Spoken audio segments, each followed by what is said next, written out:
Welcome back to Dragon Ball Dissection, your one-stop shop for Dragon Ball YouTube analysis. If by one stop you mean a collection of 172 videos released over the course of 12 years, because that's what I'm bringing to the checkout line. As you can see, we are continuing our look at the Evil Dragon arc. Coming into episode 52, we have reached the midpoint of our dragons, albeit not the midpoint of our story. Xing Long, or 7-Star Dragon, is our 4th dragon, and he serves as something of a transition from the early comedic episodic dragons to the big ol' beefy dragons that will dominate the rest of the arc. While certainly not a member of the latter group, Xing Long is the first evil dragon to take up more than a single episode. I mean, technically Xing Long features in 2 episodes, but that's only because he's introduced as the cliffhanger to episode 48. All 3 of the previous dragons have been one and done, but Chi is the first villain to warrant a 2-parter. That's because he raises the stakes to a level not previously seen, and this is the perfect time to do that. Issues I've had with the prior 3 dragons aside, I do like the structure of this arc and its opening volley of fun, silly confrontations. But now it's time to start building on top of that foundation. The episode opens in familiar fashion, with Giru leading Goku and Pan to a Dragon Ball, with Pan getting impatient and abusing her little robot friend. Xing Long is introduced as yet another silly villain with a theme. We've seen pollution and lightning and wind attacks. Xing Long is a giant mole who burrows and causes earthquakes, all while singing a little song about how he loves earthquakes. And I love his lovely song about loving earthquakes. He's sure of himself, and he sure loves earthquakes. But of course, now that we finally have a mole villain, I can't make a joke about guardian moles because the show has already long given up having each evil dragon brag about being the strongest. While other evil dragons have been portrayed as comedic to varying degrees, Chi is unique in that he not only comes across as completely stupid, but also absolutely unmotivated. When Goku and Pan approach him, he has no idea why. When they challenge him to a fight, he says he doesn't wanna. He doesn't want to give up his Dragon Ball either. He just wants to be left alone to do his thing. And that's a very interesting direction to take the next villain.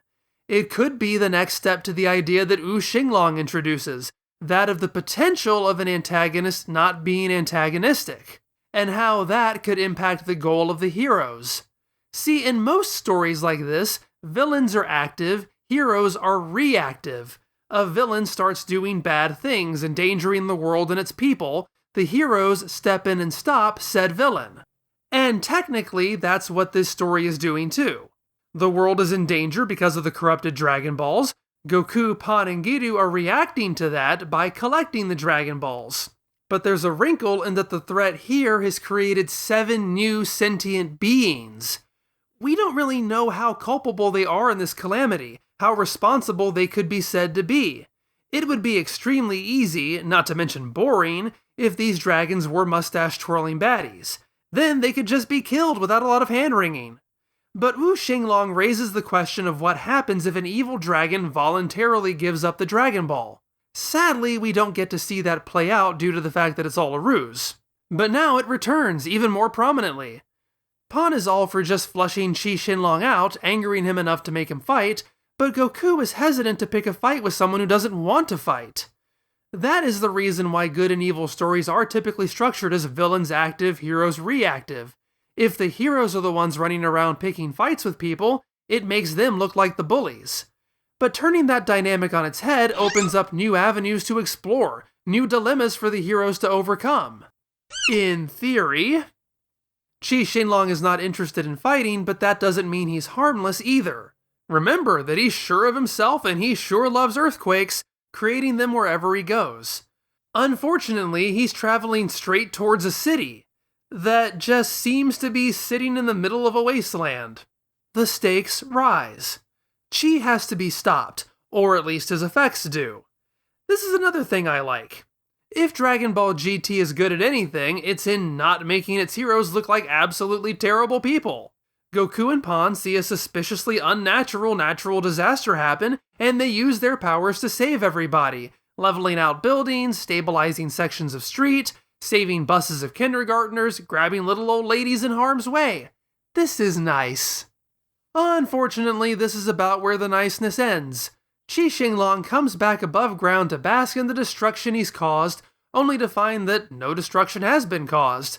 Goku and Pan ruined his beautiful earthquake, and now he's mad. Now he's ready to fight. I say the niceness ends because, well, if Chi is willfully destructive and wants to fight, there's really no dilemma anymore, and this just becomes a regular encounter.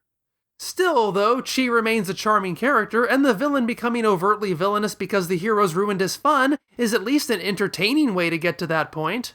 After all, why is he so insistent on causing earthquakes? It's why I'd like to think of the evil dragons as forces of nature. I mean, consider Beerus from modern Dragon Ball. He destroys planets, but it's a necessary role, a role he was created to carry out, so it's hard to condemn him on the basis of morality, even if he is a bit capricious about his work. Xing Long seems like he could be similar, the personification of earthquakes as opposed to someone willfully malevolent. Too bad it's not going to go anywhere. As such, this could be better, but it could be worse. Xing Long shows off that he can create ki blasts underground, which might be a problem if the heroes couldn't fly, but at least those ki blasts can travel. Ultimately, Goku and Pan trick Chi into hitting himself with his own blast. Just like with Xing Long, Xing Long appears to be done in by his own attack. He blows up, the Dragon Ball is freed, and Pan catches it. But it's all a trap. The Dragon Ball envelops Pan, and Xing Long uses her as his new body. In fact, the mole is revealed to just be a regular mole Xing Long had possessed. Granted, given that that is the case, it's weird that the new Super Xing Long doesn't look all that much like Pan. Oh, no wait, he is wearing her bandana. I stand corrected. Totally different. But that's the reveal. This whole episode has been a deception. Xing Long really is malevolent, vindictive, and underhanded. His bumbling mole persona was just an act. And this is where the conflict gets weird to me. This is a necessary raising of tension. Xing Long is the Midpoint dragon, and right at the midpoint of his appearance is when this significant turn happens. The moment where the conflicts suddenly become serious. Goku's dilemma now is whether or not he can bring himself to kill Pan. That's good stuff. Unfortunately, it does come at the cost of everything that has made Xing Long interesting. I'd much rather this turn have been a result of Chi being backed into a corner and desperately needing to survive, rather than it being revealed that his entire interesting personality was a lie, as that deflates all the tension it has established of whether it's morally justified to kill him. Now there's no dilemma about that. Who cares? I'm annoyed that we have thrown away another chance at exploring what it means to be an evil dragon, who they are as people, in favor of them just being generic bad guys. I'm not saying they have to be morally ambiguous, but it feels as though the show keeps teasing my brain with the expectation that they might be. Will it ever deliver? Stay tuned for the rest of this arc and maybe you'll understand why I feel so conflicted. What's also weird about this is that it's just a copy of the end of the Xing Long fight, only it actually works. And I don't really know how to feel about that. On the one hand, since it works, that technically makes this an escalation, the next logical step. The show has established that evil dragons can trick the heroes. Xing Long is good enough at it that he can actually accomplish that. But on the other hand, this is yet another aspect that feels derivative, and Xing Long already felt derivative of Xing Long. So I don't know if I should be impressed that this is building on its own ideas, or annoyed because I think this should have been structured as more of a shock. That shock is undermined by this already having happened before. The second episode of this conflict turns everything on its head. In some ways that's good, such as Pan being in danger, but it also feels more generic. After the heroes spent a decent chunk of the last episode going out of their way to save the city, now nobody cares. It gets trashed throughout this episode and the destruction is hardly a concern. Oh sure, they pay some lip service to it, but that doesn't stop Goku from using Chi as his own personal wrecking ball for literally no other reason than to prove what a badass he is. What was even the point of the last episode if this one's going to largely ignore it? I do enjoy that sudden twist, the distinctiveness of the two episodes, but elements like this make them feel completely disconnected. These almost could have been two separate dragons. What is focused this time around is Goku's sense of helplessness. He doesn't want to have to kill Pan, and Chi knows that. He really rubs it in. Goku tries his best to bluff that as a Super Saiyan 4 he is merciless, but he just can't follow through. Even when Goku is backed into a corner, realizes he has to prioritize the Earth over his granddaughter and fires a 10 times Kamehameha, it doesn't work. Chi shrewdly points out that there's clearly some part of Goku that doesn't want to do this, so he's not putting everything he has into it. Something else I do like about this is how resigned Pan is to the right outcome. At this point, I don't think I need to tell you that throughout this series, Pan has often been impulsive and acerbic. At her best, she'll jump in to do the right thing, often before anyone else, but usually in situations that allow her to play the hero. Here, she's unflinchingly self-sacrificing. Pan remains conscious throughout her abduction and is somehow communicative from inside of Chi. I guess I can point to more random telepathy, my favorite thing in the world. But Pan insists that her grandpa kill her long before Goku is able to accept that outcome as a possibility. She is so insistent that she claims Goku isn't her grandpa unless he kills her. This could be more emotionally engaging. This isn't a Frieza or a Cell situation where the stakes and tension have been building, where a villain has been wreaking traumatic havoc and the heroes have been pushed to their breaking point. This is just a flash in the pan but slightly longer than others' evil dragon fight, and it will almost certainly be resolved soon. But this is still a fantastic moment of growth for Pan. Yes, there is much to be made about Pan again being put in the damsel in distress role, or as Morishita Kozo might call it, the Titanic role.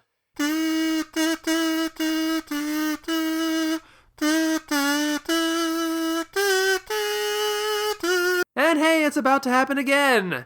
Sure would have been nice if Pan could have finished off Liu Xing Long when it seemed a natural endpoint for the conflict. That might have made this go down a little easier. So, yeah, I think the name of the game for this dragon is Mixed Bag. Still, though, this is a pickle. And so is this, but that's not Dragon Ball related. How is Goku going to get out of this one without killing his own granddaughter? After all, the other evil dragons have put the heroes in dire situations and the resolutions have been, again, mixed. Well, Chi finally defeats Goku. And I have to hand it to the writers here for crafting a great moment. Chi says he will grant Goku's wish and allow him to see his granddaughter one more time, pushing her through his body for just a moment. Regardless of anything else I might say about this, that is a poignant line. The representative of the Dragon Balls frames this act of mercy taunting as granting a wish? How wonderfully perverse! But it turns out this is the moment Goku has been waiting for. He was just feigning defeat and uses the opportunity to grab Pan and pull her free. This is almost a satisfying gambit. But I wasn't exaggerating when I said Goku was waiting for this moment. And to that, I can't help but feel a little skeptical. Really? You were waiting for the moment where Xing Long would stop killing you long enough to partially expel Pan from his body in an attempt to taunt you? That is a very specific thing to wait for. A very specific thing that has absolutely no precedent. Why would you ever think he would do that? Why would you think he even could do that? This feels like Goku got really, really lucky. And you know, I do like an element of luck. If there are no variables, then fights just come down to whoever is the strongest, which is boring. But going too far in the opposite direction doesn't give me any reason to have faith in the capabilities of our heroes, and at this point, we're 3 for 4 on them winning primarily due to luck. How would I fix this? Well, the easiest way would be to simply remove the line where Goku states he was waiting for this moment. It would be far more believable that Goku actually is defeated, but still seizes on an unexpected opportunity to win. I'm guessing the line is there because the writers of GT were afraid of this looking as though Goku had lost control of this situation. They forced the line in there to assure the audiences that no, this was his plan all along, as unbelievable as that is. In fact, the line was probably their way of minimizing the luck aspect. So I don't think that's the best fix. This really needed to be introduced earlier in some subtle way. It needed to be something we can believe Goku figured out.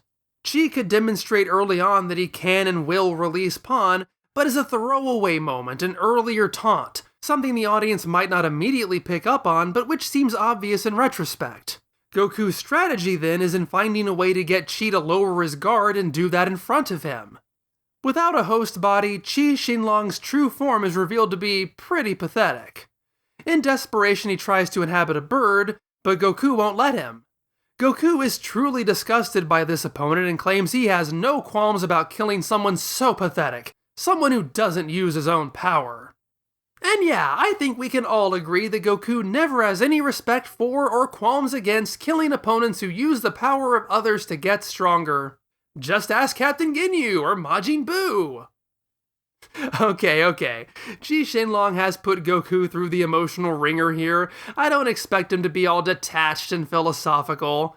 But I bring this up because it points to what is quickly becoming a recurring motif of this arc. That of Goku's sudden preoccupation over his very narrow definition as to what counts as acceptable fighting. Here's where the show threatens to become interesting again because Chi has a very good line. When Goku is chastising him, Chi says, "This is how I do things, you have no right to judge me." Even ignoring the seeming inconsistency of other body snatcher villains who've been treated more even-handedly, it feels like there's a lot that could be explored here. That's why I think this would have been far more interesting if Xing Long had been sincere in his complete ignorance over what they wanted from him. Pan and Goku came here to kill him. While Goku showed some hesitation to fight him against his will, Pan was explicitly eager to do the deed. Even Goku resolved to making Chi want to fight. What right do they have to judge him for using his own innate abilities against an aggressive force in order to preserve his own life, even if those methods could be considered unsportsmanlike? If a champion boxer forced me into the ring and threatened to pummel me to death, and my only recourse was to shoot him, should I really feel concerned that I would be breaking the rules of boxing that I never agreed to in the first place? As I pointed out in part 1, Goku would absolutely do the same thing if the shoe was on the other foot. This story is practically begging for a deeper examination as to who these dragons are as people. What do they want? What do they feel? Are they truly sentient beings? Do they have any right to life? Are they correct for wanting to defend themselves against those who would do them harm? Are the heroes completely in the right for how they're handling these opponents? When did the ends justify the means? And if the heroes can justify their means, at what point can the villains play the same card? When you get right down to it, the statement, "This is how I do things, you have no right to judge me," can just as easily apply to Goku's actions here and throughout the years as it can to Xing Long. To be clear, I agree with Goku's and Pan's motivation to attack Xing Long. I do believe killing him is for the greater good. But given the circumstances and viewing this from Chi's perspective, I don't think his possession of Pan is at all unreasonable. The show, however, treats this very simplistically. Chi is bad and a coward and wrong for this, and Goku is heroic and right. But I don't know, I feel like this is a squandered opportunity. Will it ever be unsquandered? Again, stay tuned because this is not quite the last we'll see of this thread. This one is confusing for me, as I'm sure you can tell. I said last time that Liu Xinglong is probably my favorite Evil Dragon story, due to it at least adding characters, a setting, and a defined personality to its villain. But I feel like Xing Long could be my favorite if it actually lived up to its potential. He headlines such a weird pair of episodes. The second one inverts almost everything from the first. Everything that was bad before becomes good, and everything that was good before becomes bad. Silly villain to serious villain, raising the stakes with Pan. Villain's motivation is changed. Caring for the city to forgetting about the city. It's quite a whiplash. But when I think about how much better this could have been had they focused a bit more on Xing Long as a character rather than simply as a villain, it makes me really sad. And don't tell me I'm just upset that the show isn't doing what I want it to do. I'm only thinking about these things because the show keeps bringing them up and then doing everything in its power to veer away from those ideas into the safest and most boring resolutions for them. You had it, Dragon Ball GT, why do you keep dropping it? Well, this is the last of what I consider the episodic dragons. From this point on, the show picks up its momentum and plows through to the ending. The last 3 dragons are all interconnected and become one continuous fight. Xing Long is next. I'm sure everybody hearing me complain about moral complexity and depth to the villains is dying to know what I think about him. Is Xing Long the answer to all of my problems, or is he another bit of wasted potential? Well, that's a story for next time. Thanks so much for watching. Did you know I've been covering Dragon Ball and Dragon Ball Dissection for over 12 years? Of course you did, because I said it at the beginning of the video. Yeah, that's why I have 172 videos in this series. You can find them subdivided into playlists on my channel or just binge the whole thing. And if you would like to digitally throw a sock full of nickels at me, I have a Patreon with perks like early access to videos and name in the credits like the names you're seeing scroll by right now. Thanks so much for your support, and I'll see you next time.